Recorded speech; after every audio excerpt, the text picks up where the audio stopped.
नमस्कार, स्वागत है आप सभी का आपके अपने YouTube channel rainbow science circuit पर। आज हम लोग क्लास 10th के फिजिक्स के दूसरे अध्याय प्रकाश का अपवर्तन रिफ्रैक्शन ऑफ लाइट को पढ़ने जा रहे हैं। और जैसा कि आप सबों को पता है, अभी हम लोग लेंस सूत्र पढ़ रहे हैं। पिछले क्लास जो हमारा पिछला क्लास हुआ था उसमें हम लोग लेंस सूत्र पढ़े थे उत्तल लेंस के लिए, और उसको विस्तार से आपने देखा भी था।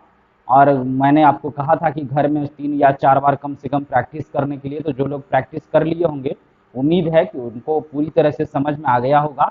आज हम लोग उसी लेंस सूत्र को, दूसरा जो लेंस है, क्योंकि हम लोग शुरू में पढ़े थे लेंस दो प्रकार के होते हैं, एक अवतल लेंस और दूसरा उत्तल लेंस। तो उत्तल लेंस में तो आपने लेंस सूत्र प्राप्त कर लिया। अब जो दूसरे प्रकार का लेंस बच गया है अवतल लेंस, वहां हम लोग आज लेंस सूत्र प्राप्त करेंगे। तो आइए शुरू करते हैं। 2 नंबर दे करके लिखना है अवतल लेंस में। और अवतल लेंस में जो लेंस सूत्र अभी प्राप्त करेंगे, तो थोड़ा सा उत्तल लेंस के लेंस सूत्र को याद कीजिए कि उत्तल लेंस में हम लोग जो डायग्राम बनाए थे वो 2 नंबर का डायग्राम हुआ था। उत्तल लेंस में प्रतिबिंब बनने के टोटल 6 कंडीशन हुए थे। उन 6 कंडीशन में से जो दूसरा कंडीशन होता था, जिसमें वस्तु को अनंत और वक्रता केंद्र के बीच रखी गई थी, तो वस्तु का प्रतिबिंब फोकस और वक्रता केंद्र के बीच बना था, वास्तविक था, उल्टा था, वस्तु से छोटा था। तो वो दूसरा नंबर का कंडीशन बनाए थे। क्योंकि यहाँ जब अवतल लेंस में अभी प्रूव करेंगे सूत्र को, तो अवतल लेंस में प्रतिबिंब बनने का 2 ही कंडीशन होता है। तो हम लोग जो दूसरा कंडीशन था अवतल लेंस में प्रतिबिंब बनने का, उसी दूसरे कंडीशन का डायग्राम बनाएंगे। तो सबसे पहले हम सबों को एक अवतल लेंस बनाना है। तो शुरू करते हैं, पहले डायग्राम बना लीजिए। और हमने पहले भी आपको कहा था कि डायग्राम जब भी बनाइए तो स्केल की सहायता से बनाइए, ताकि फ्रेश बनेगा, देखने में भी साफ सुथरा रहेगा।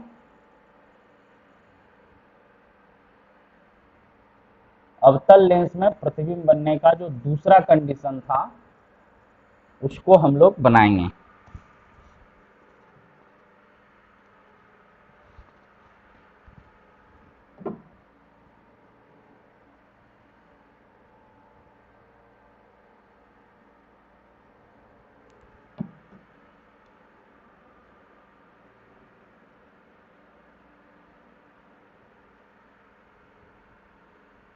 डायग्राम थोड़ा सा धीरे बनाना है, लेकिन क्लियर बनाना है, क्योंकि डायग्राम ही समझने में बहुत ज़्यादा हेल्प करता है।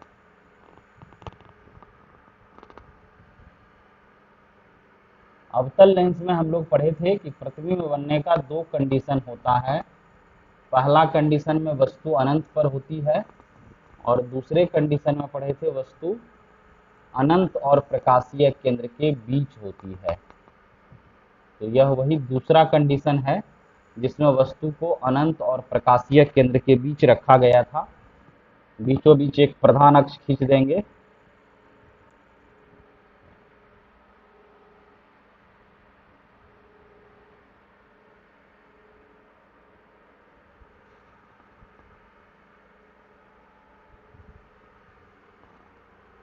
स्केल की मदद से बनाने पर डायग्राम क्लियर रहेगा, फ्रेश रहेगा।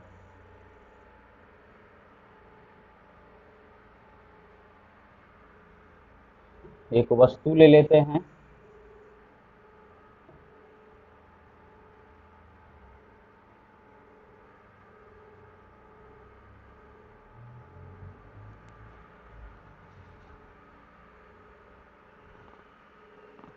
इस वस्तु पर से एक किरण आएगी प्रधान अक्ष के समांतर। और हम लोग पढ़े थे अवतल लेंस में जितनी भी किरणें प्रधान अक्ष के समांतर आती है, वे सभी किरणें अपवर्तन के बाद दूर विचलित हो जाती है, और वह फोकस F1 से आती हुई प्रतीत होती है।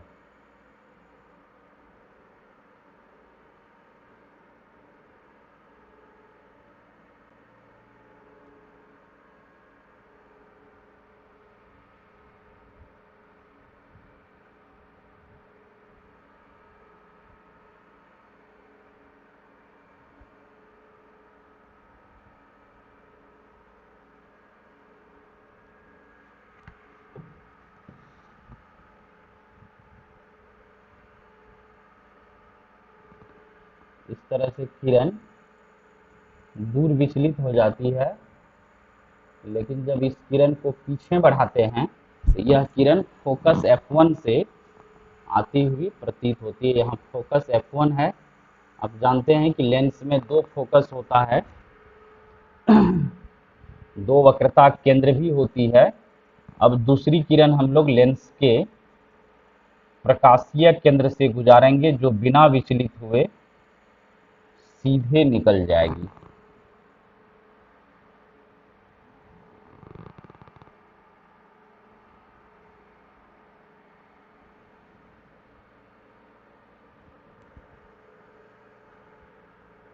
और दोनों किरण यहाँ पर मिलती हुई प्रतीत हो रही है, यहीं पर वस्तु का प्रतिबिंब होगा।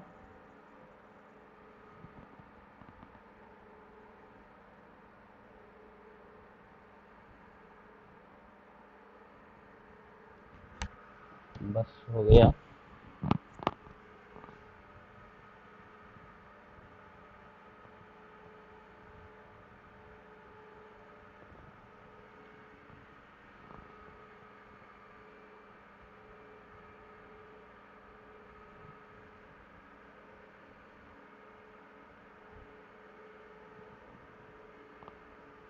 फिर यहाँ हम लोग मान लेते हैं ये M और यहाँ M डैश एक अवतल लेंस है। इसमें इधर वक्रता केंद्र C1 है। ये फोकस F1 हो गया। दूसरा फोकस इधर F2 हो जाएगा और दूसरी वक्रता केंद्र C2 हो जाएगी। बीच में यहाँ प्रकाशीय केंद्र O हो जाएगा। उसके बाद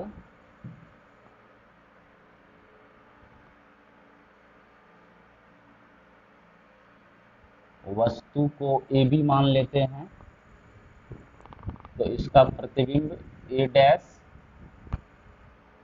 B डैश हो जाएगा। ध्यान से एक बार समझिए डायग्राम को, क्या सब करना पड़ा हम लोगों को इसमें। कि एक अवतल लेंस लिए हैं, एक और ध्यान से समझना है। यह अवतल लेंस है जिसका नाम हम लोग दे दिए हैं MM डैश। तो भाषा जो अभी लिखने जाएंगे तो कैसे लिखेंगे, माना कि MM डैश एक अवतल लेंस है जिसका प्रकाशीय केंद्र O, फोकस F1 F2 दो फोकस होता है अवतल लेंस में, और वक्रता केंद्र C1 C2 है। लेंस के इधर नहीं कुछ तो अनंत और यहाँ प्रकाशीय केंद्र। आप यह भी कह सकते हैं कि वक्रता केंद्र फोकस के बीच रखी गई है। चूंकि हम लोग पढ़े थे, इस पर विस्तार से चर्चा हुई थी कि जो दूसरा कंडीशन होता है उसमें अनंत और प्रकाशीय केंद्र के बीच कहीं भी आप वस्तु रखेंगे तो प्रतिबिंब फोकस और प्रकाशीय केंद्र के बीच बनेगा, आभासी होगा, सीधा होगा, वस्तु से छोटा होगा। इसलिए इसको डायरेक्ट कह देते हैं कि अनंत और प्रकाशीय केंद्र के बीच वस्तु रखी गई है जिसका आभासी, सीधा और वस्तु से छोटा प्रतिबिंब फोकस और प्रकाशीय केंद्र के बीच बना है। फोकस जो F1 है यह बिंदु फोकस है, ध्यान रखिएगा। तो फोकस और प्रकाशीय केंद्र के बीच A डैश B डैश के रूप में प्राप्त होता है। तो जो डायग्राम बनाए हैं इसी के आधार पर हम लोगों को भाषा लिखना है। तो चलिए लिखना शुरू करते हैं। डायग्राम भी बना लीजिए, आप लोग बना लीजिए और भाषा भी लिखना शुरू कीजिए। माना कि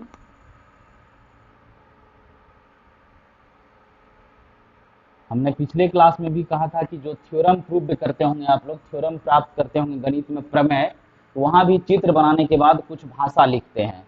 उसी तरह से भाषा यहाँ भी लिखना है। माना कि MM डैश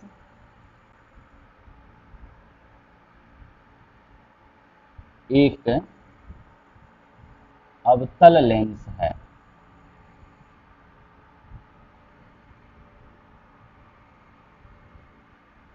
एक अवतल लेंस है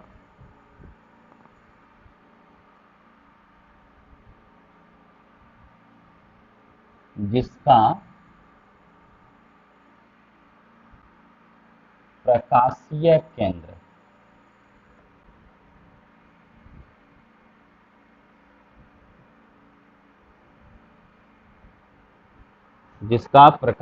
केंद्र O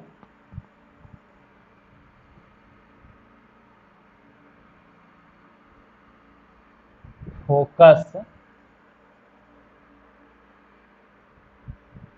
F1 F2 तथा वक्रता केंद्र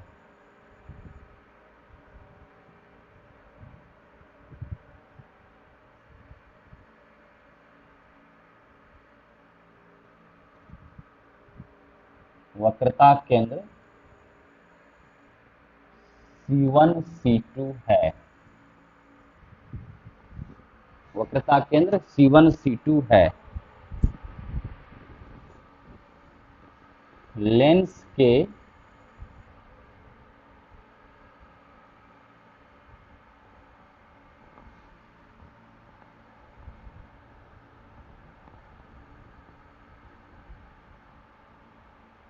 प्रकाशीय केंद्र और अनंत के बीच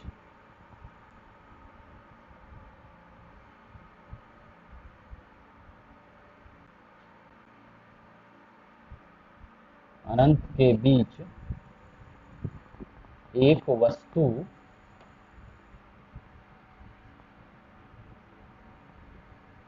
AB, AB क्या हो गया? वस्तु का नाम हो गया। एक वस्तु AB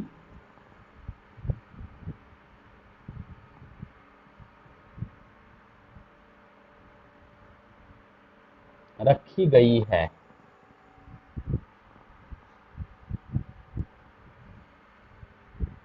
जिसका आभासी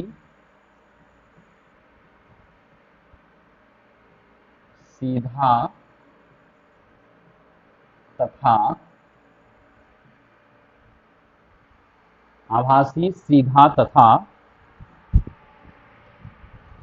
वस्तु से छोटा प्रतिबिंब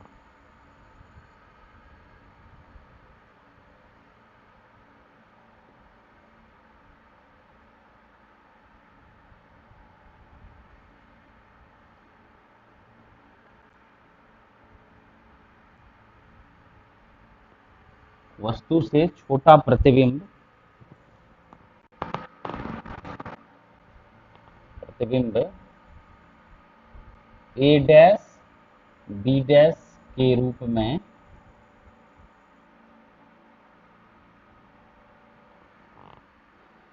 फोकस और प्रकाशीय केंद्र के बीच प्राप्त होता है। फोकस और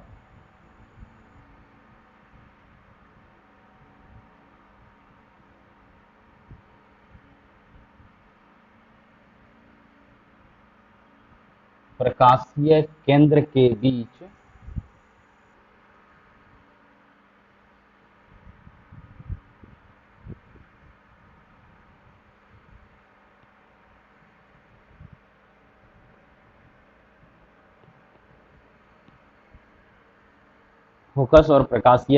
बीच प्राप्त होता है।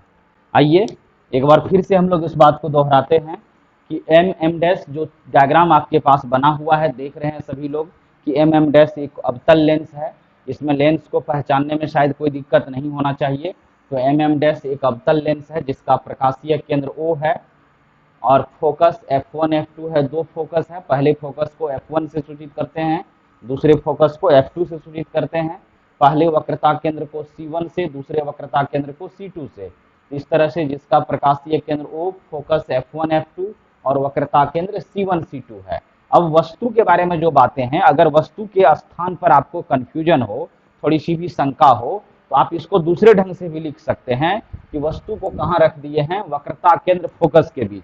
आप ऐसा भी कह सकते हैं कि वस्तु को वक्रता केंद्र और फोकस के बीच रखा गया है, या वस्तु को अनंत और प्रकाशीय केंद्र के बीच रखा गया है। दोनों बातें सही है, क्योंकि हम लोग अवतल लेंस में जो प्रतिबिंब प्राप्त किए थे उसमें दो ही कंडीशन हुआ था। एक में वस्तु अनंत पर थी और दूसरे में अनंत और प्रकाशीय केंद्र के बीच था, इसलिए हमने वही दूसरा कंडीशन लिख दिया है। आप अनंत के जगह पर वक्रता केंद्र फोकस के बीच भी वस्तु रखेंगे तो पर भी प्रतिबिंब फोकस और प्रकाशीय केंद्र के बीच ही बनेगा, आभासी होगा, सीधा होगा, वस्तु से छोटा होगा। इसलिए जहां मन हो वहां आप लिख दीजिए, कोई फर्क नहीं पड़ता है, डायग्राम यही रहेगा। तो हम लोग कह रहे हैं वस्तु अनंत और प्रकाशीय केंद्र के बीच रखी गई है, ए बी है वस्तु, देख रहे हैं ये ए बी क्या है, वस्तु है।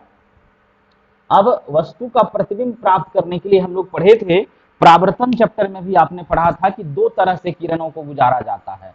एक किरण जो वस्तु पर से प्रधान अक्ष के समांतर आती है, यह अपवर्तन के बाद दूर विचलित हो जाती है। इस किरण को जब पीछे बढ़ाते हैं तो यह फोकस F1 से आती हुई प्रतीत होती है।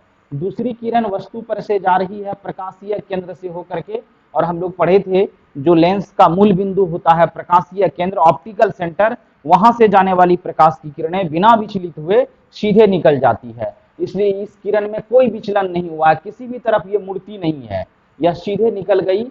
क्योंकि एक किरण तो सीधे निकल गई, दूसरी किरण को पीछे बढ़ाते हैं तो दोनों किरण यहाँ वास्तव में नहीं मिलती है, यहाँ मिलती हुई प्रतीत होती है। और जब इसको हम लोग प्रधान अक्ष से मिला देते हैं, यही वस्तु का प्रतिबिंब हो जाता है। और देख लीजिए प्रतिबिंब सीधा है, वस्तु का साइज इतना बड़ा है और प्रतिबिंब इतना बड़ा है, तो वस्तु से प्रतिबिंब, वस्तु को बिंब भी कहते हैं।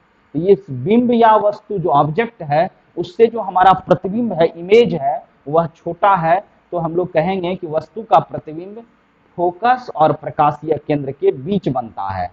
प्रतिबिंब आभासी है, सीधा है और वस्तु से छोटा है। बस यही चीज लिखा गया है। तो जो चीज हम लोग डायग्राम यहाँ बनाए हैं उसी को यहाँ भाषा में लिखे हैं, इसमें कुछ भी नई बात, कुछ भी एक्स्ट्रा बात नहीं जोड़ा गया है। जो चीज डायग्राम में है बस उसी को लिखा गया है।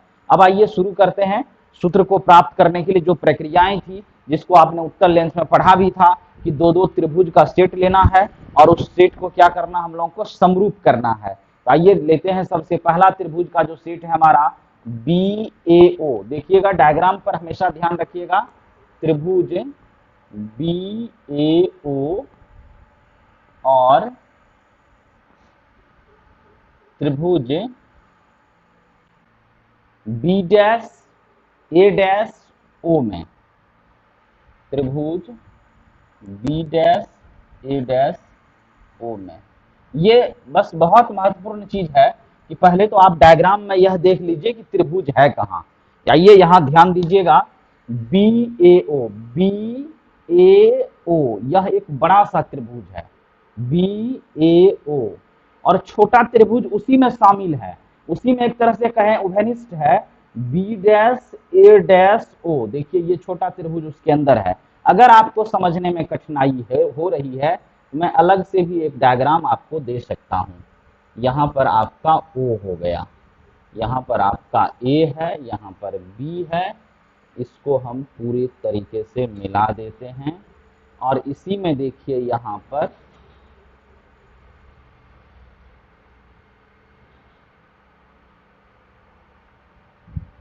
ये A', यह B'। अब बाकी चित्र को आप भूल जाइए कुछ देर के लिए, ये चित्र बनाना नहीं है, केवल समझना है आपको।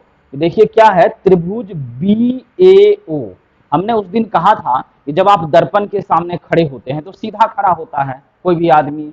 किसी भी वस्तु को हम लोग दर्पण या लेंस के सामने रखेंगे तो सीधा रखेंगे, और दर्पण पर अगर सीधा वस्तु रहेगी इसका मतलब है कि उसके सतह के साथ 90 डिग्री का कोण बनाएगा, लंबवत रहेगी खड़ा। यहाँ देखने से भी लग रहा होगा ये जो AB वस्तु है ये सीधे है, लंबवत है, और जब लंबवत है तो यह कोण कितने डिग्री का होगा, 90 डिग्री का होगा, समकोण होगा। मतलब उसी बात को यहाँ एक तरह से समझा जाए, हम जूम करके आपको दिखा रहे हैं, बड़ा करके दिखा रहे हैं, फ्रेश डायग्राम अलग में बना लिए हैं, यह कोण 90 डिग्री का। अब सोचिए जब वस्तु सीधा रहेगी, वस्तु को सीधा आप रखेंगे दर्पण या लेंस के सामने, क्या प्रतिबिंब उसका झुका हुआ रहेगा? ऐसा कभी नहीं हो सकता। वस्तु सीधा तो प्रतिबिंब भी सीधा, तो जब वस्तु सीधा है तो यह प्रतिबिंब भी सीधा होगा, और जब प्रतिबिंब सीधा रहेगा तो ये जो प्रधान अक्ष है, इस प्रधान अक्ष के साथ इसका भी कोण कितना बड़ा होगा, यह कोण भी 90 डिग्री का हो जाएगा, मतलब यह कोण भी समकोण होगा। चलिए तो अब क्या हो गया, ये जो दो त्रिभुज आपने लिया है BAO, देख रहे हैं ये बड़ा त्रिभुज, और एक त्रिभुज उसी के अंदर है B'(A')O। इसमें एक कोण यह और यह दोनों कोण आपस में क्या हो गया, बराबर हो गया, क्योंकि यह दोनों कोण क्या है, समकोण है। उसके बाद देखिए अब जब बी ए ओ त्रिभुज ले रहे हैं, बी ए ओ त्रिभुज ले रहे हैं, इसमें ये ओ वाला कौन आ रहा है, और जब आप बी डैश ए डैश ओ त्रिभुज लेते हैं, बी डैश ए डैश ओ त्रिभुज लेते हैं, उसमें भी यही कोण आ रहा है, ओ वाला। इसका मतलब यह जो ओ वाला कोण आप यहां देख रहे हैं, यहां पर यह कोण क्या है, इस दोनों त्रिभुज में कॉमन है, बी ए ओ देख रहे हैं ये त्रिभुज, इसमें भी यह ओ वाला कोण आया, मान लेते हैं इसका मान 35 डिग्री है। चलिए ये 35 डिग्री हो गया, बी ए ओ में एक कोण 35 डिग्री। जब बी डैश ए डैश ओ लेते हैं, बी डैश ए डैश ओ लेते हैं त्रिभुज, इसमें भी तो वही कोण है ना 35 डिग्री वाला, तो यह कोण जो ओ वाला है, यह दोनों में क्या हो गया, कॉमन हो गया, ओवेनिस्ट हो गया। इस तरह से हम लोग देख रहे हैं कि दो त्रिभुज है और दोनों त्रिभुज में दो दो कोण क्या है, बराबर है। और जब दोनों त्रिभुज का दो दो कोण बराबर होता है, तो आप याद कीजिए, हमने पिछले क्लास में आपको बताया था समरूपता के नियम के बारे में, जिसको एंगल एंगल समरूपता कहा गया था, कोण कोण समरूपता कहा गया था। और हमने यह भी कहा था कि आप मैथ में जहां समरूप त्रिभुज चैप्टर है आपके क्लास 10th में, उसको थोड़ा सा देख लीजिएगा, समझ लीजिएगा, तो बहुत हद तक बातें क्लियर हो जाएगी। और वहां यही बताया गया था कि अगर दो समकोण त्रिभुज हमारे पास है, एक त्रिभुज अगर हमारा एबीसी है और दूसरा समकोण त्रिभुज हमारे पास है डी ई एफ, इसमें एक कोण समकोण त्रिभुज है तो ये 90 डिग्री, ये भी 90 डिग्री। अब सोचिए यदि ये कोण इस कोण के बराबर हो जाए तो क्या हुआ, अभी तक में क्या बात क्लियर हुई है कि दो समकोण त्रिभुज है, दोनों में समकोण त्रिभुज के दो दो कोण बराबर हैं। अगर दो समकोण त्रिभुज हो या कोई भी त्रिभुज हो, उससे मतलब नहीं है यहां, लेकिन चूंकि हम लोग को डायरेक्ट अपने विषय वस्तु पर आना है, इसलिए मैं वही उदाहरण आपको दे रहा हूं जिसकी जरूरत है इस सूत्र को समझने के लिए।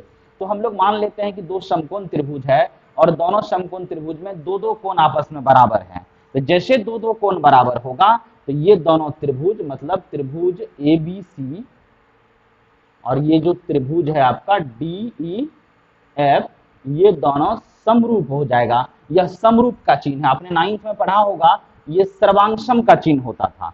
लेकिन सर्वांगसम को रहने दीजिए, अभी एक नया गुण आ गया त्रिभुज का, इसको समरूप कहते हैं। समरूप इसलिए कहते हैं क्योंकि इसका केवल रूप समान है, माप समान नहीं है। सर्वांगसम में क्या हुआ था कि शेप एंड साइज आप पढ़े होंगे, आकार और आमाप दोनों समान था, रूप भी समान था और भुजाओं की लंबाई भी सब समान थी। लेकिन आपको क्या लग रहा है, यह तो समकोण त्रिभुज है, यह भी समकोण है, लेकिन क्या यह जो AB है इसका लंब इस DE के बराबर होगा? देखने से भी लग रहा होगा कि दोनों एक दूसरे के बराबर नहीं होगा। और सर्वांगसम आकृतियों में क्या होता था कि दोनों आकृति एक दूसरे को ढक लेता था, कवर कर लेता था। इस DEF त्रिभुज को उठा के अगर ABC पर रख देते तो इस ABC को पूरा कवर कर लेना था, या ABC को उठा के DEF पर रख देते तो DEF को पूरा कवर कर लेना था। लेकिन ऐसा तो करेगा नहीं, इसलिए ये दोनों त्रिभुज सर्वांगसम नहीं है, ये दोनों समरूप है। और हम लोग क्या पढ़े थे कि अभी आपको याद रखना है कि एक त्रिभुज के अगर दो कोण किसी दूसरे त्रिभुज के दो कोण के बराबर हो जाए तो वे दोनों त्रिभुज समरूप होंगे। और जब समरूप होगा तो आपने यह भी पढ़ा था कि इनके संगत भुजाओं का अनुपात बराबर होगा। संगत भुजा मतलब इसका लंब AB होगा, इसका लंब कौन होगा, DE हो जाएगा। तो AB बटे DE, अनुपात का मतलब क्या, बटे के रूप में लिखिए, AB बटे DE, यह बराबर हो जाएगा, इसका आधार हो जाएगा क्या, बड़े त्रिभुज का आधार BC और छोटे त्रिभुज का आधार EF, अनुपात हो गया फिर बड़े त्रिभुज का कर्ण AC और छोटे त्रिभुज का कर्ण DF। यही मेन फार्मूला है जो आपको गणित से निकाल करके यहाँ फिजिक्स में लाना है। बस इसी फार्मूला का, इसी कह सकते हैं समीकरण का उपयोग हम लोग इस लेंस सूत्र को प्राप्त करने में करते हैं। तो इतना के लिए अभी आप दो बात ही केवल बढ़िया से समझ लीजिए, बाकी चीज आप गणित में पढ़ते रहेंगे कि अगर एक समकोण त्रिभुज होगा उसके दो कोण किसी दूसरे समकोण त्रिभुज के दो कोण के बराबर हो जाए, मतलब दो समकोण त्रिभुज होगा उसके दो दो कोण आपस में क्या होंगे, बराबर हो जाएंगे, तो वो दोनों समकोण त्रिभुज समरूप हो जाते हैं। क्या होते हैं, समरूप होते हैं। और जैसे दो समकोण त्रिभुज समरूप हो जाएगा तो उस त्रिभुज के संगत भुजाओं का अनुपात बराबर होगा। ध्यान रखिएगा, मैं ये नहीं कह रहा हूं कि संगत भुजाएं बराबर हो जाएगी, संगत भुजा बराबर होने का मतलब था कि ए बी बराबर डी। ए बी कभी डी के बराबर नहीं होगा, ए बी बटे डी यहां लिखा गया है। इसका मतलब कि संगत भुजा का अनुपात, संगत भुजा के अनुपात का मतलब हुआ कि लंब बटे लंब बराबर आधार बटे आधार बराबर कर्ण बटे कर्ण। आपको पता है कि समकोण त्रिभुज के तीनों भुजाओं का अलग अलग नाम दिया गया है। तो अगर संगत भुजा के का मतलब हो गया कि अगर पहले त्रिभुज का लंब लेते हैं तो अनुपात में या उसके बटे में फिर दूसरे त्रिभुज का लंब रखिए। तो देखिए ए बी बटे डी किए, फिर दूसरे पहले त्रिभुज का आधार BC तो दूसरे त्रिभुज का आधार EF, पहले त्रिभुज का कर्ण AC तो दूसरे त्रिभुज का कर्ण DF। इस तरह से, और ये जो अनुपात होंगे लंब बटे लंब, आधार बटे आधार और कर्ण बटे कर्ण, ये अनुपात आपस में बराबर होते हैं। ये गणित में सत्यापित किया गया है, इसमें कोई कंफ्यूजन आप नहीं रखिए। अगर थोड़ा बहुत भी कंफ्यूजन है तो आप मैथ में जब समकोण त्रिभुज पढ़िएगा तो वहां बातें क्लियर हो जाएगी। तो अभी तत्काल यही दो बात को लेकर के हम लोग आगे बढ़ते हैं, समय बहुत हो रहा है। तो आइए देखते हैं त्रिभुज BAO में, ये जो BAO था हमारा त्रिभुज, इसमें यह कोण 90 डिग्री और B'A'O में यह कोण 90 डिग्री। तो दोनों कोण को पहले लिखिए, कोण BAO बराबर कोण B'A'O, और बराबर इसलिए है क्योंकि दोनों क्या है, समकोण है, 90 डिग्री का है। फिर देखिए उधर जो कॉमन है उभयनिष्ठ है कौन, वह है कोण AOB इक्वल टू कोण A'OB'। यह इसलिए बराबर है क्योंकि यह कोण उभयनिष्ठ है।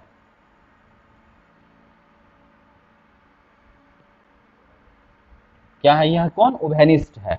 इसको आपको लिखना नहीं है, हम रखे हुए हैं, बस सूत्र को प्रूव करने में इसकी जरूरत है। देखिए क्या सब लिख लिए हैं, कोण BAO ये वाला कोण बराबर हुआ है कोण B'A'O, इस कोण के, मतलब ये दोनों कोण बराबर हैं। उसके बाद नीचे में कोण AOB में ये कोण हो गया, और फिर A'OB' यही कोण हो गया। यह कोण दोनों में उभयनिष्ठ हो गया। ये जो दो त्रिभुज, एक बड़ा त्रिभुज और एक छोटा त्रिभुज लिए हैं, इसमें दो दो कोण क्या हो गया, बराबर हो गया। और अभी आप पढ़े कि अगर दो समकोण त्रिभुज रहे और दोनों में दो दो कोण बराबर हो जाएंगे तो दोनों त्रिभुज क्या होगा, समरूप होगा। तब तो इसका मतलब यह दोनों त्रिभुज भी क्या है, आपस में समरूप है। तो यहां लिख सकते हैं, अतः त्रिभुज BAO समरूप त्रिभुज B'A'O। और कैसे समरूप हुआ, तो ये AA समरूपता से, AA समरूपता से। अब AA समरूपता का क्या मतलब हो गया, एंगल एंगल, कोण कोण। क्योंकि जैसे आप 9th में पढ़ते थे RHS स्रवांग क्षमता, SSS स्रवांग क्षमता, SAS स्रवांग क्षमता, कई स्रवांग क्षमता के नियम को पढ़े थे। वैसे 10th क्लास में जब आप समरूप त्रिभुज पढ़ेंगे, यहाँ समरूपता के कई नियमों को जानेंगे। उसी में से एक नियम है AA समरूपता, A से एंगल, मतलब एक त्रिभुज के दो कोण दूसरे त्रिभुज के दो कोण के बराबर होंगे तो दोनों त्रिभुज समरूप हो जाएगा। और समरूपता के इस नियम को ही एंगल एंगल समरूपता या कोण कोण समरूपता कहते हैं। और अभी देखिए, जैसे दो त्रिभुज यहाँ समरूप हुआ, देख पा रहे हैं, जैसे दोनों त्रिभुज यहाँ समरूप होता है तो इनके संगत भुजाओं का अनुपात क्या होता है, बराबर होता है। जब ये दोनों त्रिभुज समरूप है तो इनके भी संगत भुजा का अनुपात बराबर होंगे। तो आइए देखिए, इस बड़ा त्रिभुज का BAO जो एक त्रिभुज है, इसका लंब कौन है, ये AB है लंब, और फिर B'A'O जो छोटा त्रिभुज है, इसका लंब A'B' है। तो यहां लिख सकते हैं बड़े त्रिभुज का लंब AB बटे छोटे त्रिभुज का लंब A'B'। फिर बड़े त्रिभुज का जो आधार होगा, इसको देखिए, इसका आधार हो जाएगा O से लेकर A तक, बड़का त्रिभुज का आधार, और छोटे त्रिभुज का आधार O से लेकर A' तक। तो OA बटे OA', OA बटे OA', ये समीकरण 1। अब आप पूछेंगे कि सर कर्ण को क्यों छोड़ दिए, कर्ण का अनुपात भी तो बराबर होता। कि इसका कर्ण है ओ बी, इसका कर्ण होता ओ बी डैश। लेकिन इस सूत्र को प्रूव करने के लिए हम लोगों को कर्ण की आवश्यकता नहीं है। सपोज कीजिए कि गणित में हम कहते हैं x बराबर y बराबर z, मतलब x y और z तीनों क्या है, बराबर है। तो क्या x और y बराबर नहीं होगा? इतना भी तो हम लिख सकते हैं कि ये जब तीनों बराबर है, लेकिन हमको जरूरत है किसी दुइयेठो का, इसलिए x बराबर y लेके निकल गए, z को छोड़ दिए, उसको रहने दिए अपने जगह पर। क्योंकि यहाँ लंब बटे लंब बराबर आधार बटे आधार बराबर कर्ण बटे कर्ण होता है। लेकिन इस सूत्र को प्राप्त करने के लिए, इस व्यंजक को प्राप्त करने के लिए लंब और आधार दो ही भुजा का अनुपात का जरूरत था, इसलिए लंब बटे लंब बराबर आधार बटे आधार लिए, कर्ण को छोड़ दिए, समीकरण 1 मान लिए। क्लियर? अब मुझे उम्मीद है कि शायद आप लोग समझ गए होंगे। अगर इस बात को आप समझ गए हैं तो आगे के चीजों को भी समझने में बहुत आसानी होगी। अब आते हैं दूसरे त्रिभुज पर। बस जरूरत है आपको अपने से घर में खूब अधिक प्रैक्टिस करने का। आइए दूसरा त्रिभुज लीजिए, MOF1 त्रिभुज, MOF1 तथा त्रिभुज B'(A')F1, त्रिभुज B'(A')F1 में MOF1 तथा त्रिभुज B'(A')F1 में। अब आइए एक बार फिर से इस त्रिभुज को देख लेते हैं, किधर है ये देखिए, MOF1 देख रहे हैं, ये त्रिभुज MOF1। एकदम धीरे धीरे जो बात लिखा गया उसको पढ़ेंगे और चित्र में मिलाएंगे, किधर है MOF1 एक त्रिभुज, ये बड़ा सा है। अब देखिए ये इस तरह से प्रधान अक्ष है और लेंस का मध्य भाग ऐसे गया है, यह कोण तो 90 डिग्री होगा ही। कहने का मतलब है ये जो पूरा कोण है, ये कोण, यह समकोण होगा 90 डिग्री का। फिर दूसरा त्रिभुज आपका है B'(A')F1, ये छोटा त्रिभुज। अब देखिए जब इधर का कोण 90 डिग्री है तो इधर का भी कोण क्या होगा, समकोण होगा। और फिर देखिए जब आप MOF1 ले रहे थे, MOF1, उसमें ये F1 पर ये कोण आता है, और जब B'(A')F1 ले रहे हैं त्रिभुज B'(A')F1, उसमें भी ये कोण आता है। इसका मतलब यह कोण दोनों में क्या है, कॉमन है, उभयनिष्ठ है। तो फिर दो दो कोण बराबर हो गया। ये बड़ा त्रिभुज MOF1 और छोटा त्रिभुज B'(A')F1, ये दोनों फिर क्या हो जाएगा, समरूप हो जाएगा। आइए इसके बराबर कोणों को पहले लिखते हैं। कोण MOF1 बराबर कोण B'(A')F1, यह हो गया 90 डिग्री, समकोण है। फिर जो उभयनिष्ठ कोण है OF1M,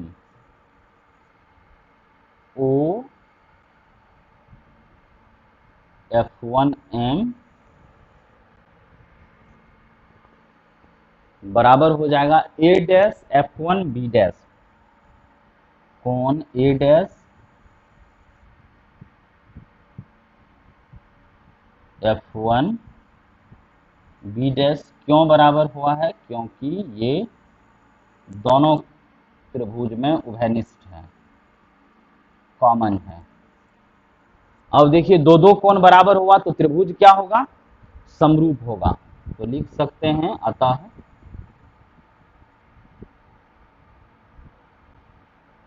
त्रिभुज MOF1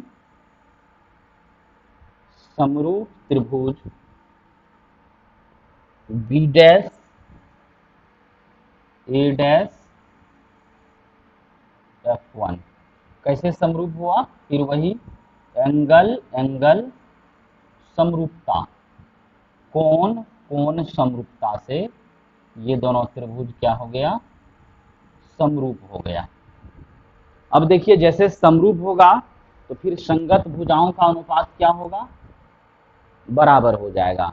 तो संगत भुजा के अनुपात का मतलब है, अभी आपने क्या प्राप्त किया, ध्यान से इधर देखेंगे, MOF1, यह जो त्रिभुज है MOF1, यह त्रिभुज समरूप हो गया है बी डैश ए डैश एफ वन के, बी डैश ए डैश एफ वन के। तो ये जो एम ओ एफ वन है इसका लंब क्या होगा, ओ एम, और ये जो छोटा त्रिभुज बी डैश ए डैश एफ वन है इसका लंब ए डैश बी डैश। तो बड़का का लंब बटे छोटका का लंब, फिर वही अनुपात करेंगे। तो बड़ा त्रिभुज का लंब हो गया आपको ओ एम बटे ए डैश बी डैश। यह बराबर होगा, बड़े त्रिभुज के आधार को देखिए, ये जो एम ओ एफ वन ले रहे थे तो इसका आधार आता है क्या, ओ एफ वन, यहां से यहां आधार आता है ओ एफ वन, और फिर छोटे का जो आधार लेंगे तो वह हो जाएगा ए डैश एफ वन, क्योंकि छोटा त्रिभुज है क्या, बी डैश ए डैश एफ वन। गौर से देखिएगा, ये जो बड़ा त्रिभुज है एम ओ एफ वन, इसमें ये उसका आधार हो गया ओ एफ वन, ये ओ एम लंब हो गया, और ये जो एफ वन एम है या एम एफ वन है ये कर्ण हो गया। उसी तरह से जब छोटे त्रिभुज पर आते हैं, अगर आपको कंफ्यूजन लग रहा है तो मैं इस डायग्राम को अलग भी कर सकता हूं। यहाँ पर आपका एम है, यहाँ पर ओ है, इधर चलिए तो यहाँ पर आपका F1 है, और ये ऐसे डॉट डॉट से मिला हुआ है, और यहीं पर आपका इधर ये भी मिला हुआ है। अब देखिए यहाँ पर हो गया ए डैश और यहाँ पर हो गया बी डैश।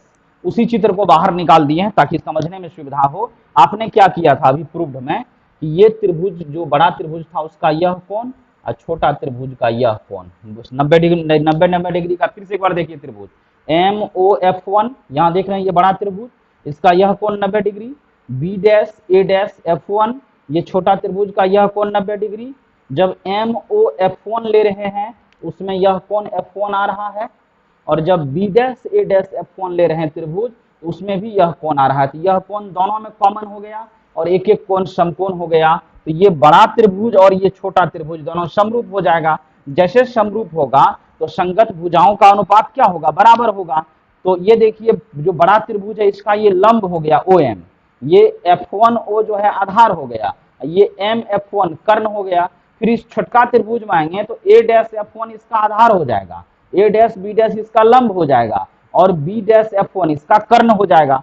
तो लंब बटे लंब बराबर आधार बटे आधार बराबर कर्ण बटे लंब। तो लिख दिए इसका बड़का त्रिभुज का लंब ओ एम और छोटा का लंब ए डैश बी डैश। तो ओ एम बटे ए डैश बी डैश बराबर आधार बटे आधार। तो बड़ा का आधार क्या होगा देखिए, तो ओ एफ वन और छोटे का आधार हो जाएगा ए डैश एफ वन। तो वही लिखना है ओ एफ वन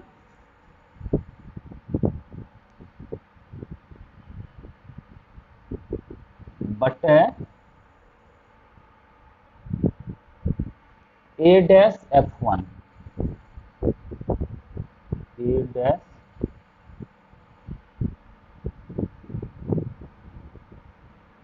समीकरण 2, यह समीकरण 2 हो गया।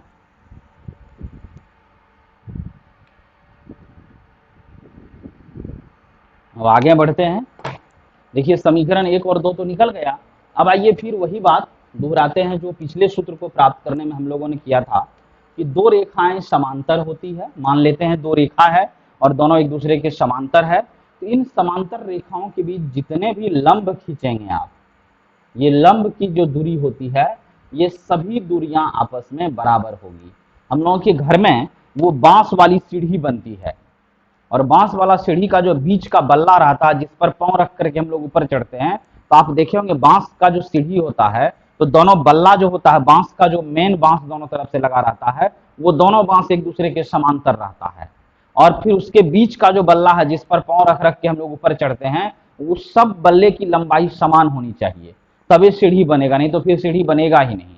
तो उसमें आप देखे होंगे क्या होता है कि दोनों बल्ला एक दूसरे के समांतर, और बीच बीच का जो छोटा छोटा बल्ला है वो बराबर बराबर रहता है, क्योंकि ये अपने ज्योमेट्री में 9th क्लास में पढ़ा था थ्योरम कि दो रेखाएं यदि समांतर हो तो उनके बीच की जितनी भी लंबात्मक दूरी होती है, उनके बीच में जितने भी लंब खींचे जाते हैं, सभी लंब की लंबाई क्या होती है, समान होती है। आइए उसी ज्ञान का उपयोग करते हैं। यहाँ पर यह प्रधान अक्ष है और ये जो बीएम किरण है इस प्रधान अक्ष के समांतर आई है, तो कहने का मतलब ये प्रधान अक्ष के समांतर है बीएम, और जब समांतर है तो देखिए ये ए बी को देख लीजिए आप, और यहाँ ओ एम को देख लीजिए, तो ये ए बी भी लंबवत है, इस दोनों के बीच क्या है, ए बी लंबवत है वस्तु, और यह ओ एम भी लंबवत है क्योंकि इधर का कोण 90 डिग्री है। तो इसका मतलब देखने से भी लग रहा होगा कि ओ एम की लंबाई और ए बी की लंबाई क्या होगी, बराबर होगी, समान होगी। यही बात यहां लिखना है, क्योंकि किरण बी एम, किरण बी एम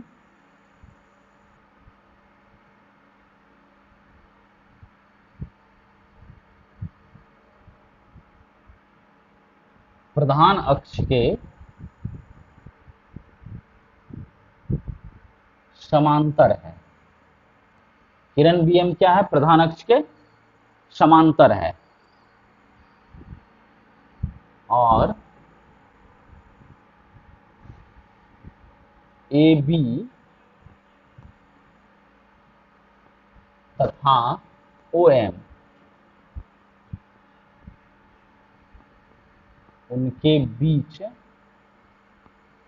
लंबवत है। लंबवत है मतलब लंब के रूप में है, लंबवत है, इसलिए ओ एम क्या हो जाएगा, ए बी के बराबर हो जाएगा। देखिए ये बहुत महत्वपूर्ण चीज है इस सूत्र को जानने के लिए। यह जो प्रधान अक्ष है, इस प्रधान अक्ष के समांतर है यह किरण बी एम, तो ये दोनों समांतर रेखा हो गई, और उसके बीच में यह ए बी भी लंब के रूप में है, देख रहे हैं, और यह ओ एम भी लंब के रूप में है। तो ओ एम की लंबाई जितनी होगी उतना ही लंबा यह ए बी भी होगा, मतलब दोनों की लंबाई क्या होगी, समान होगी। इसलिए यहां लिखे हैं कि ओ एम बराबर ए बी, देखिए वही चीज लिखा गया है, ओ एम बराबर ए बी।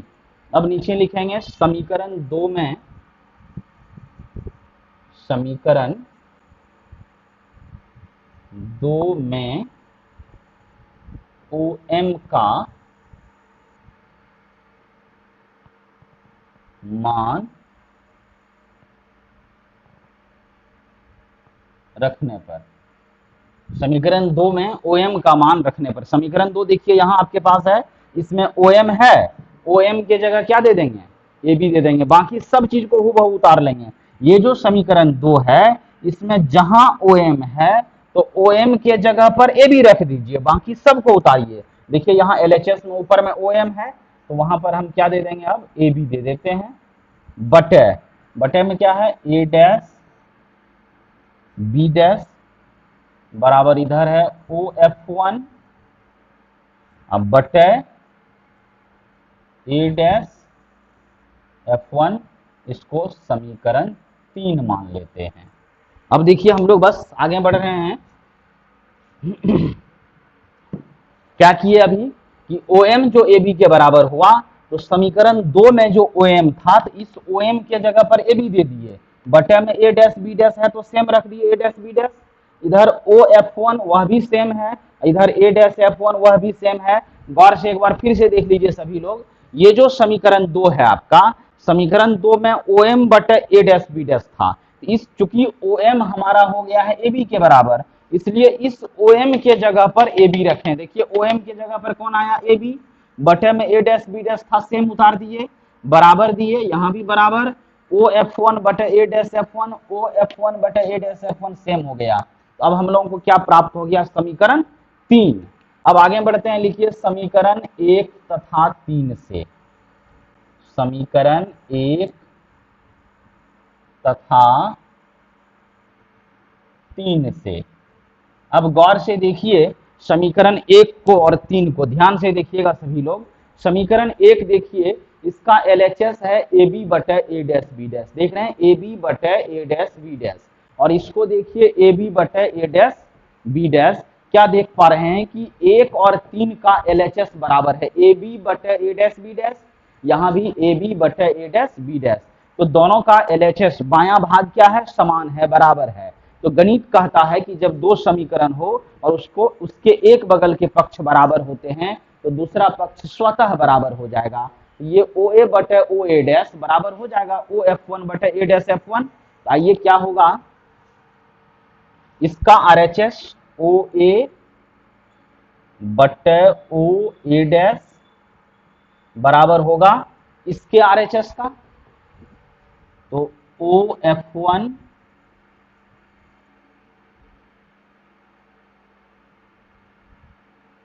बटे ए डैश F1। अब देखिए यहां कुछ नहीं किया गया, बस गणित का सिंपल कैलकुलेशन है। इस समीकरण 1 के एलएचएस में ए बी बटे ए डैश बी डैश और समीकरण 3 के एलएचएस में ए बी बटे ए डैश बी डैश। तो 1 और 3 का एलएचएस बराबर है, तो 1 का आरएचएस ओ ए बटे ओ ए डैश, देखिए ओ ए बटे ओ ए डैश बराबर हो जाएगा समीकरण 3 के आरएचएस का ओ एफ वन बटे A dash F one, O F one बटे ए डैश एफ वन। तो 1 और 3 से हमको एक नया व्यंजक मिल गया, क्या बिना व्यंजक, ओ ए बटे ओ ए डैश बराबर ओ एफ वन बटे ए डैश एफ वन। अब करना क्या है हम लोगों को, पिछले सूत्र को प्राप्त करने में भी आपको हमने कहा था कि देखिए ओ ए में ओ है, ओ क्या है, यह ऑप्टिकल सेंटर है, लेंस का प्रकाशीय केंद्र है, मूल बिंदु है। और हम लोग यह भी पढ़े थे कि लेंस में सभी दूरियां इसी प्रकाशीय केंद्र से मापी जाती है। जैसा कि आप जानते हैं कि दर्पण में सभी दूरियां ध्रुव P से मापी गई थी, पोल से, उसी तरह से लेंस में जितनी भी दूरियां होती है वह प्रकाशीय केंद्र O से मापी जाती है। तो यहाँ पर क्या होगा, क्योंकि इसमें भी O लगा हुआ है, ओ एफ वन में भी O है, ओ ए डैश में भी O है, केवल एक टर्म, एक पद ऐसा है ए डैश एफ वन जिसमें O नहीं है। तो इस ए डैश एफ वन को एक बार हम खोजते हैं, यहाँ किधर है। आइए एक थोड़ा सा ध्यान आपका इधर हम ले चलते हैं, ये यहाँ पर O दे देते हैं, ठीक है, ये यहाँ पर ए डैश दे देते हैं और ये यहाँ पर देखिए F1 दे देते हैं। ध्यान से समझिएगा, देखिए यहाँ पर O है तो यहाँ पर हम O दे दिए, ये यहाँ पर ए डैश है, यहाँ पर ए डैश दे दिए, यहाँ पर F1 था तो F1 दे दिए। अब हम लोगों को दूरी क्या है, यहाँ पर ए डैश F1 का वैल्यू लेना है, ए डैश F1 मतलब हम कह सकते हैं ये दूरी,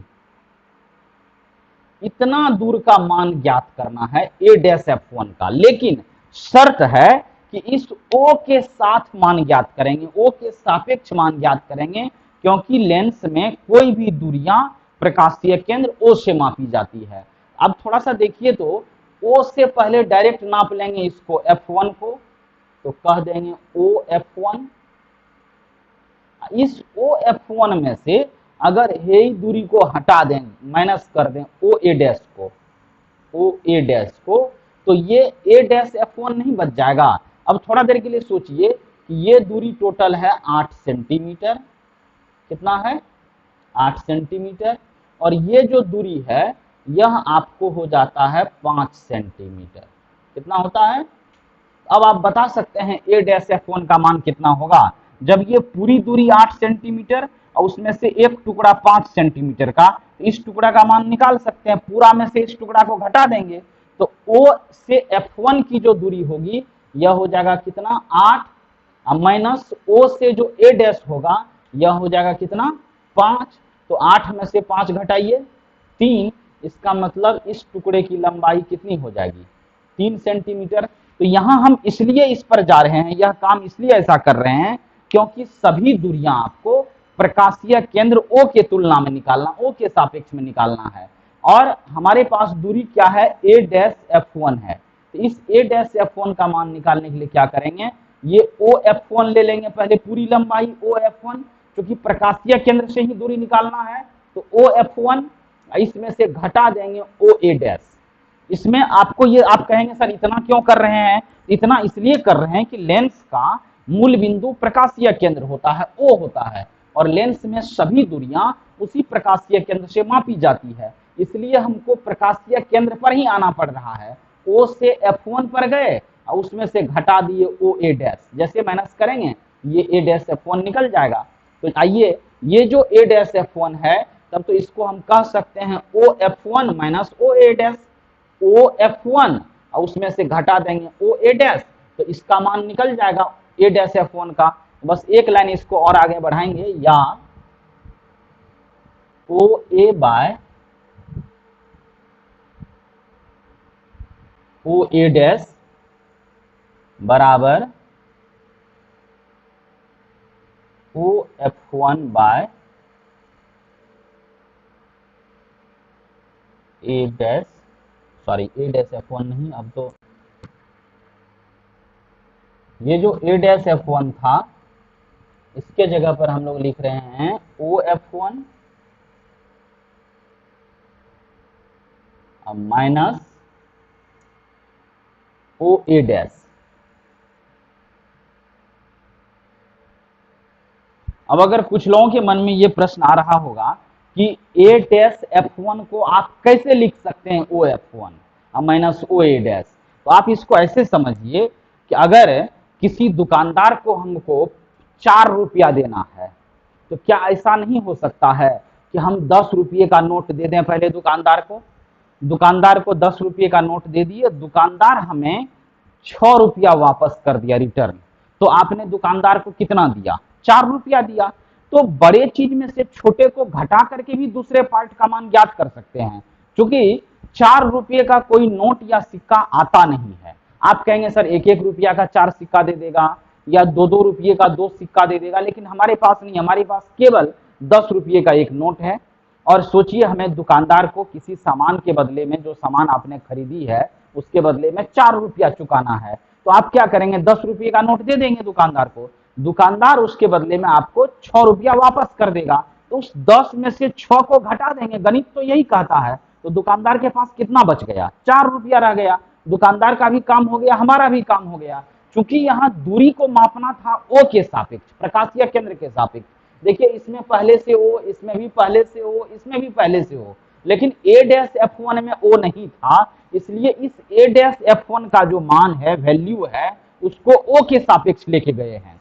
तो ओ के सापेक्ष ओ एफ वन आएंगे चित्र पर, ओ से चलेंगे एफ वन पर, देख रहे हैं ये दूरी है ओ एफ वन, और इसमें से कहता है घटाइए किसको, ओ ए डैश को। ये जो पूरी लंबाई है ओ एफ वन, उसमें से एक टुकड़ा को अगर छांट लेंगे ओ ए डैश को, ये ए डैश एफ वन नहीं बचेगा, एकदम बचेगा। बस अगर हाँ एक होता कि नहीं सर इसमें से इसको घटाते हैं इतना तो नहीं आता है, तब आप कह सकते थे कि ये गलत है। जब इसमें से इसको घटाने पर इतना आता है तो इसको आप रखिए, ये तरीका है, सिस्टम है, सबको इसी तरह से लेके चलना पड़ता है। तो इस तरह से हमारे पास अब एक नया सूत्र, नया व्यंजक आया है, नया समीकरण आया, ओ ए बटे ओ ए डैश बराबर ओ एफ वन बटे ओ एफ वन माइनस ओ ए डैश। यहां तक क्लियर हो गया, बस यही एक पॉइंट यहां समझना था। अब क्या करेंगे, चिन्ह परिपाटी से प्रत्येक का मान रखेंगे। लिखिए नीचे में, नई कार्तीय चिन्ह परिपाटी के अनुसार, नई कार्तीय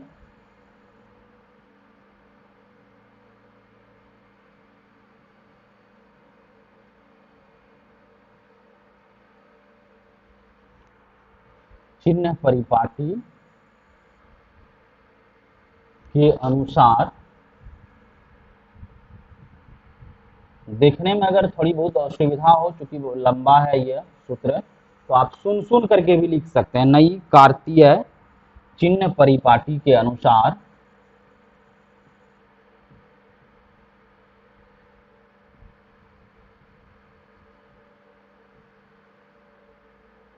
प्रत्येक का मान रखने पर, प्रत्येक का मान रखने पर। अब जो नई कार्तीय चिन्ह परिपाटी था, जिसको आपने पहले पढ़ा भी है, दर्पण में भी पढ़े थे और लेंस में भी हम चर्चा किए हैं, जिनको छूट गया है YouTube पर जो प्लेलिस्ट है हमारे अपने चैनल का, वहां से आप खोल करके पिछले वीडियो को देख सकते हैं, उसमें चिन्ह परिपाटी की चर्चा की गई है। अब आते हैं अगले स्टेप पर।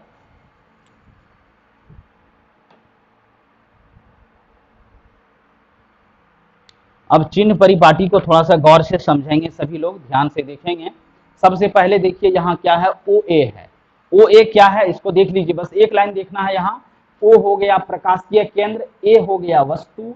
तो प्रकाशीय केंद्र से जितनी दूरी पर वस्तु रहती है, इसको वस्तु की दूरी कहते हैं और इसको यू से सूचित करते हैं। वस्तु की दूरी को यू से, प्रतिबिंब की दूरी को भी से और फोकस दूरी को एफ से। यही तीन बात तो आपको याद रखना है। वस्तु की दूरी को u से, अंग्रेजी के स्मॉल u से, प्रतिबिंब की दूरी को v से, स्मॉल v से, और फोकस दूरी को स्मॉल f से। तो यहाँ देखिए सबसे पहले समीकरण में क्या है, OA, तो OA को खोजते हैं। O हो गया प्रकाशीय केंद्र और A पर है वस्तु, तो प्रकाशीय केंद्र से वस्तु के बीच की दूरी को वस्तु की दूरी कहते हैं, इसको U से सूचित करते हैं। और यह हमारा मूल बिंदु है, तो देखिए मूल बिंदु से ये बाएं तरफ है ये दूरी, और बाईं तरफ की दूरियां जो चिन्ह परिपाटी आपने निर्देशांक ज्यामिति या जो वो कोऑर्डिनेट ज्योमेट्री 9th में पढ़ा होगा, मैथ में 10th में भी पढ़ने के लिए है, तो वहां आप जानते होंगे मूल बिंदु से बाईं ओर की दूरियां धनात्मक, मूल बिंदु से दाईं ओर की दूरियां मूल बिंदु से बाईं ओर की दूरियां ऋणात्मक, दाईं ओर की दूरियां धनात्मक, ऊपर की ऊंचाई धनात्मक, नीचे की ऊंचाई ऋणात्मक होती है।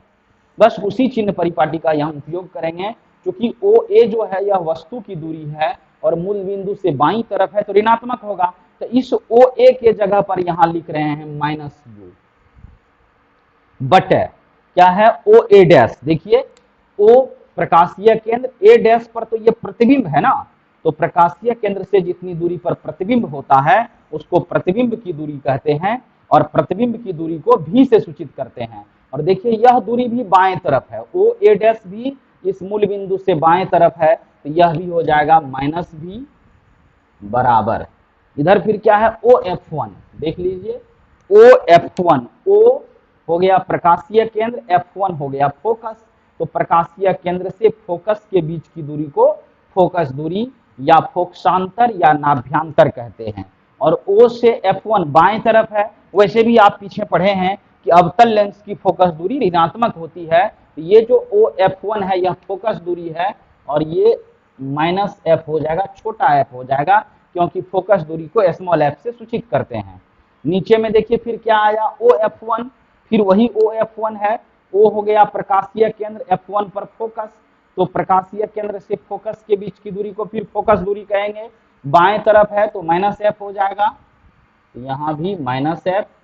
फिर क्या है यहाँ बीच में माइनस, तो समीकरण में है ये माइनस देंगे, OA डैश, O क्या है प्रकाशीय केंद्र, A डैश पर प्रतिबिंब, तो हर एक दूरी देख लीजिए, जब भी दूरी मापी जाएगी तो प्रकाशीय केंद्र से ही मापी जाएगी, इसलिए हम इस A डैश F1 को हम लोग यहाँ O के सापेक्ष लिखे हैं, क्योंकि दूरी जब भी ज्ञात होगी लेंस में तो O से ही मापी जाएगी, क्योंकि O जो है वह लेंस का मूल बिंदु है।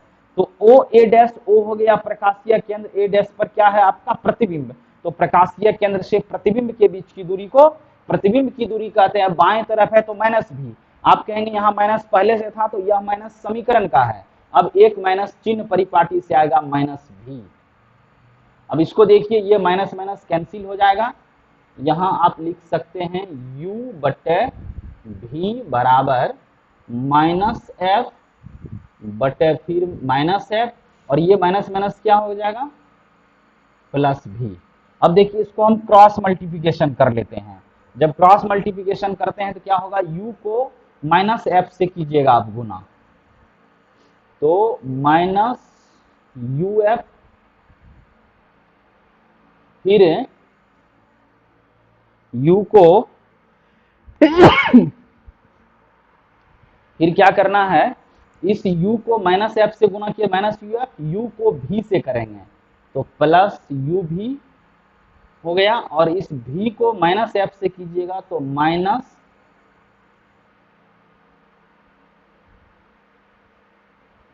-vf हो गया, या अब इस vf को उधर ले जाइए तो -uf प्लस, उधर नहीं लाना, यहीं पर भाग कर देते हैं जैसे पिछले में बार किए थे। अब देखिए ये क्या हुआ है, यहाँ पर बस क्रॉस मल्टीप्लिकेशन हुआ है, u को -f से किए तो -uf, u को +v से किए तो +uv, v को -f से किए तो -vf। अब सब में क्या कीजिए uv f से भाग दे दीजिए, यहाँ लिखते हैं प्रत्येक में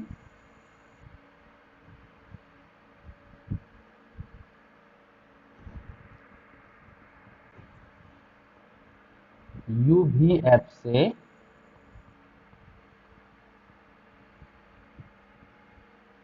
भाग देने पर, सब हर एक टर्म में यू भी एफ से भाग देंगे तो माइनस यू एफ बटे यू भी एफ प्लस यू भी बटे यू भी एफ बराबर माइनस वी एफ बटे यू भी एफ। यहाँ देखिए ठीक से वही चीज है, माइनस यू एफ है यू भी एफ से भाग दे दिए, प्लस यू भी है यू भी एफ से भाग दे दिए, माइनस वी एफ है यू भी एफ से भाग दे दिए। और गणित का ये सिंपल नियम है कि कोई समीकरण रहे उसके प्रत्येक पद में समान राशि जोड़ दीजिए, प्रत्येक पद में समान राशि घटा दीजिए, प्रत्येक पद में समान राशि से गुना कर दीजिए, प्रत्येक पद में समान राशि से भाग कर दीजिए, प्रत्येक पद का स्क्वायर कर दीजिए, प्रत्येक पद का स्क्वायर रूट कर दीजिए, उसके रिजल्ट पर कोई प्रभाव नहीं पड़ेगा। आप गणित में पढ़ते थे दोनों तरफ 2 से गुना करके घटाने पर, तो वहां क्यों 2 से गुना करते थे? क्योंकि दोनों तरफ 2 से गुना करने का मतलब हर एक पद में 2 से गुना कर देंगे, तो हर एक पद में 2 से गुना करेंगे तब जब समीकरण को हल करेंगे तो रिजल्ट आपको उतना ही आएगा। इसलिए यहाँ प्रत्येक में क्या किए हम लोग यू भी एफ से भाग दे देते हैं। तो अब देखिए यू भी एफ से जब भाग दिए, ये यू एफ, यहां से यू और एफ कट गया, ये यू भी और ये यू भी कट गया, ये भी एफ और ये भी एफ कट गया। अब देखिए बचा क्या सब, बहुत इंपॉर्टेंट है, गौर से देखिएगा। ऊपर में तो कुछ नहीं बचा, केवल -1 बच गया, माइनस और नहीं कुछ तो 1 तो है, बटे में इसमें क्या बच गया, भी बच गया, प्लस ऊपर में क्या बचा है 1, बटे में नीचे में क्या बचा एफ बराबर इधर -1 और बटे में यू बच गया। ठीक है, अब क्या करना है हम लोगों को, इस भी को इधर ले आइए, 1/v को इसमें लाइए।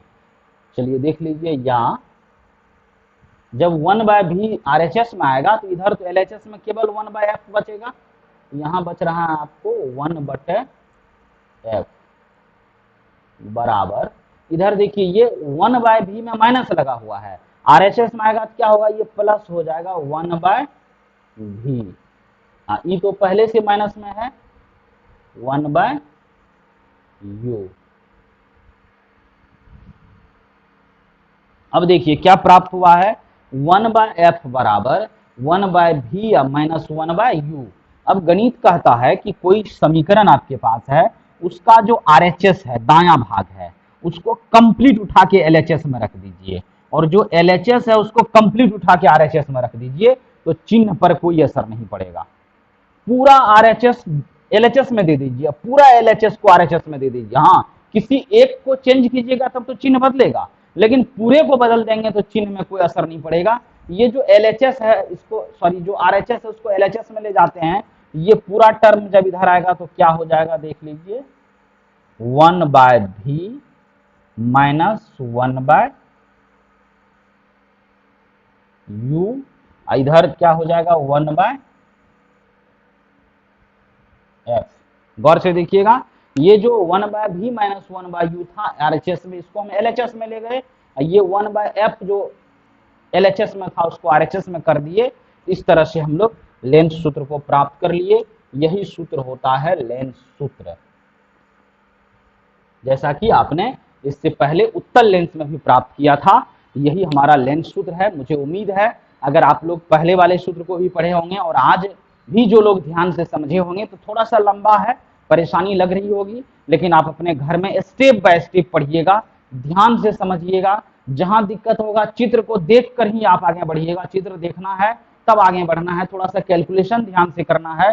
तो मुझे उम्मीद है कि पूरी बात आप सभी को समझ में आ गई होगी, और इस लेंस सूत्र को आप इसको भी कम से कम 3 बार घर में प्रैक्टिस कर लेंगे तो पूरे तरह से एकदम सरल हो जाएगा, आसान हो जाएगा। क्योंकि समय बहुत हो गया है, इसलिए आज का क्लास हम लोग फिर अब यहाँ समाप्त करते हैं। फिर आपसे मिलेंगे। सूत्र के अलावा और भी चीज, कुछ लोग कह रहे थे कि टेस्ट कब होगी, तो मुझे पता भी नहीं है इस बात का, कभी चैप्टर लास्ट नहीं हुआ और आप टेस्ट के बारे में कमेंट करने लगे। कभी कभी बहुत आश्चर्य होता है कि जो पूछना चाहिए, जो करना चाहिए वो तो आप करते नहीं है, जो नहीं करना चाहिए वो बहुत तन्मयता के साथ करते हैं। इसलिए अभी चैप्टर लास्ट नहीं हुआ, अभी इसमें और सब चीजें बचा हुआ पढ़ाने के लिए, उसको पढ़ेंगे हम लोग, न्यूमेरिकल्स को देखेंगे, तब फिर टेस्ट पर बाद में विचार होगा। और जब टेस्ट होगी तो हम आपको अपनी सूचित कर देंगे। अभी तो पहले आपको ये सूत्र को प्राप्त करना है, तो इसलिए खूब ध्यान से आप सभी लोग इस सूत्र को सीरियसली 2 बार 3 बार पढ़िए, कॉपी में लिखिए, रफ में, और तब फेयर में उतारिए। और जहां भी दिक्कत हो आप हमें फ़ोन करके भी पूछ सकते हैं। कुछ लोगों ने फ़ोन करके पूछा भी, तो बड़ा अच्छा लगा कि आपको दिक्कत, फ़ोन वही कर सकता है जो पढ़ता है, जिसको कहीं कोई पढ़ता नहीं है, जो दिक्कत ही नहीं होगा इसका मतलब वो पढ़ नहीं रहा है। इसलिए ध्यान से खूब मन लगा करके पढ़िए। जहां भी दिक्कत हो तो आप हमें फ़ोन करके भी पूछ सकते हैं या कमेंट बॉक्स में कमेंट भी लिख सकते हैं।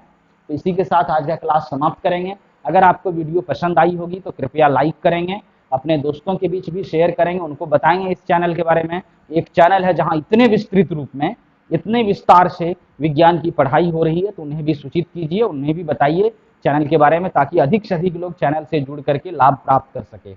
और जो लोग हमारे चैनल पर विलंब से जुड़े हैं, अभी तक चैनल को सब्सक्राइब नहीं किए हैं, उनसे भी मेरा निवेदन है कि आप जितना जल्दी हो सके चैनल को सब्सक्राइब करें, ताकि जैसे ही हमारा वीडियो या इस तरह के और भी इंपॉर्टेंट क्वेश्चन जब हम अपलोड करेंगे तो तुरंत आपके पास नोटिफिकेशन पहुंच जाए।